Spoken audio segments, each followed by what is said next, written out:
Baik, Assalamualaikum warahmatullahi wabarakatuh. Sebelumnya izin memperkenalkan diri, nama saya Amir Mahmud dari program studi pendidikan sejarah semester 5. Di video kali ini saya akan membahas tentang historiografi menurut perspektif Annalen.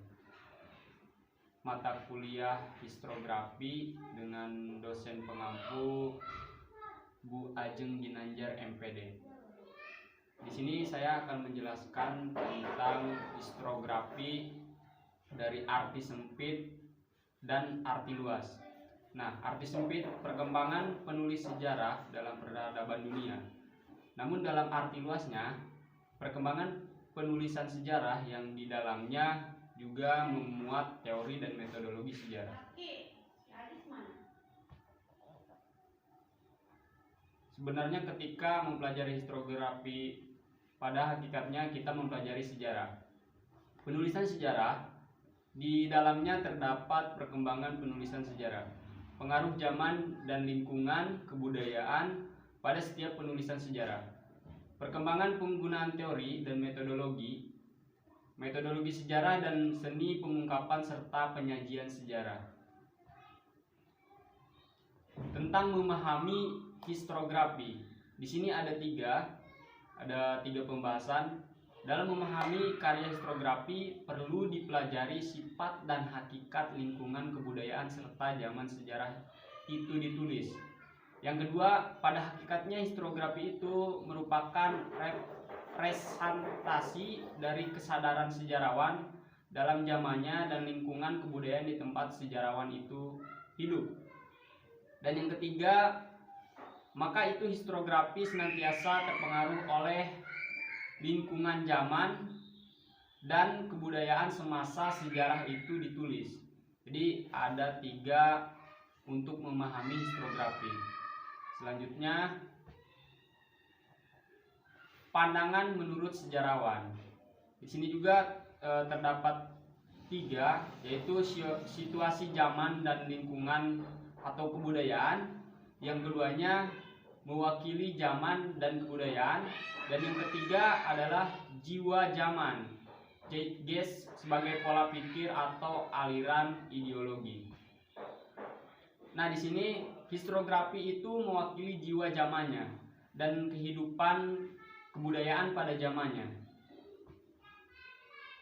Adapun perkembangan historiografi, di sini ada beberapa pendapat dari beberapa teori. Ada zaman Herodotus dan Thucydides, ada zaman Yunani dan Romawi, ada pada zaman abad pertengahan, ada zaman Ibnu Khaldun, zaman Renaissance, ada zaman romantik dan zaman Franke. Selanjutnya di sini ada pada zamannya Herodotus 490 sampai 430. Nah, ini adalah biografi lahirnya di Helicranius Athena.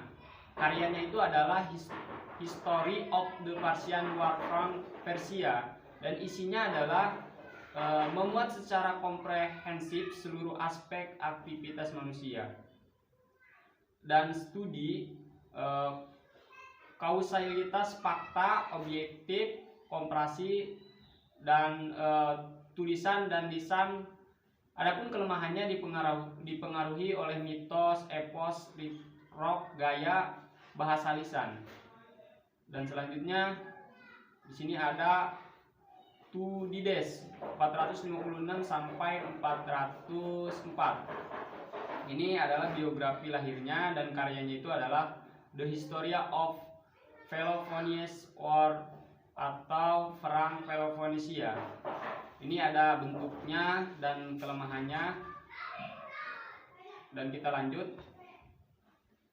Dan di sini juga ada Tacitus 56 Masehi. Ini adalah biografinya, lahir pada tahun 56 Masehi di Italia Utara, dan karyanya ini adalah yang pertama De Vita Julii Agricola, dan yang kedua De Origine et Situ Germanorum. Dan ini adalah karya-karyanya.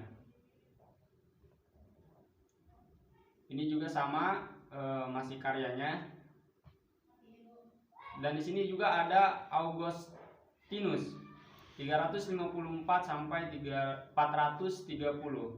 Ini adalah biografinya, lahir tahun 394 di Tagaste, Numidia, Afrika Utara. Dan ayahnya ini penganut paganisme dan ibunya penganut Kristen. Ini adalah biografi Augustinus. Dan ini adalah karyanya De Civitate Dei atau The City of God atau kerajaan tahun 22 buku berupa pembelaan agama Kristen terhadap kaum tak beragama. Ini adalah karyanya Augustinus.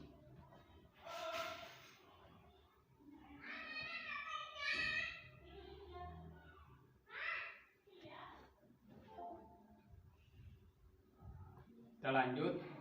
Dan di sini ada Lorenzo Valla 1407 sampai 1457. Dan ini juga adalah biografi beliau, lahir di Roma tahun 1407 dan beliau belajar bahasa Yunani dan Latin pada Leonardo Bruni dan Giovanni Aurispa. Kita lanjut. Dan ini adalah karyanya. Karyanya adalah Dialogue on Pleasure 1431, sebuah dialog tentang alam atau ada juga tentang keyakinan. Dan ini ada beberapa karyanya beliau. Dan kita lanjut saja. Ini masih karyanya. Dan ada juga metodenya.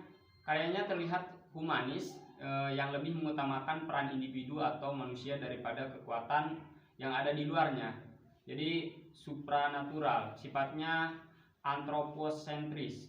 Ia berusaha melepas diri dari pemikiran teosentrisme yang berpandangan bahwa sejarah sangat ditentukan oleh manusia, bukan peran Tuhan. Beberapa karyanya juga dicap sejarah pesanan, sejarah ofisial. Jadi metodenya ini lebih kepada hak individual. Dan di sini juga ada Nesolo Machiavelli 1469 sampai 1527. Ini adalah biografi beliau, lahir pada tahun 1469 di Florence. Perannya ini dimulai sebagai Ken Keller dan Ditch di Liberta Avet, sekretaris Dewan Urusan Perang selama 14 tahun. Ini adalah biografi Niccolò Machiavelli.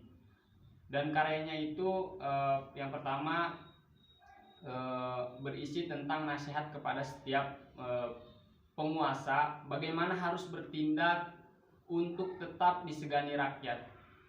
Ini adalah salah satu karya beliau yang dimana berisikan tentang nasihat kepada setiap penguasa, bagaimana caranya harus bertindak untuk tetap disegani oleh rakyatnya. Kita lanjut.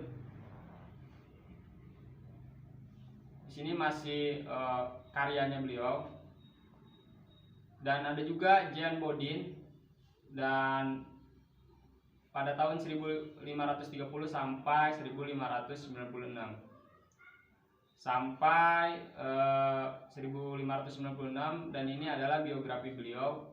Dan beliau melalui ilmu hukum, ia ingin memperbaiki metode ilmu sejarah pada masa akhir periode historiografi tradisional pada tahun 1500 sampai 1700. Dan ini adalah karyanya beliau. Ada yang pertama, Discourse our less causes the exchange create which Azure High and Friends pada tahun 1554. Dan ini ada beberapa juga, mungkin saya bacakan hanya satu. Dan isi karyanya dibagi dua bagian. Yang pertama, apa sejarah itu? Kategorinya, sejarah itu adalah sejarah manusia, dan sejarah adalah alam, dan sejarah adalah ketuhanan. Dan yang kedua adalah urut-urutan risalah. Sejarah bagaimana dan awalnya seperti apa, dan ada tengah dan juga ada akhir. Dan analisisnya juga bagaimana memotong bagian-bagian dengan penjelasan yang bagus, disesuaikan dengan yang lain. Kita lanjut.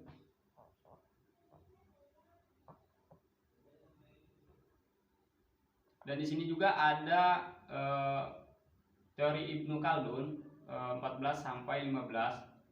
Muncul di Asia Barat abad 14 sampai 15.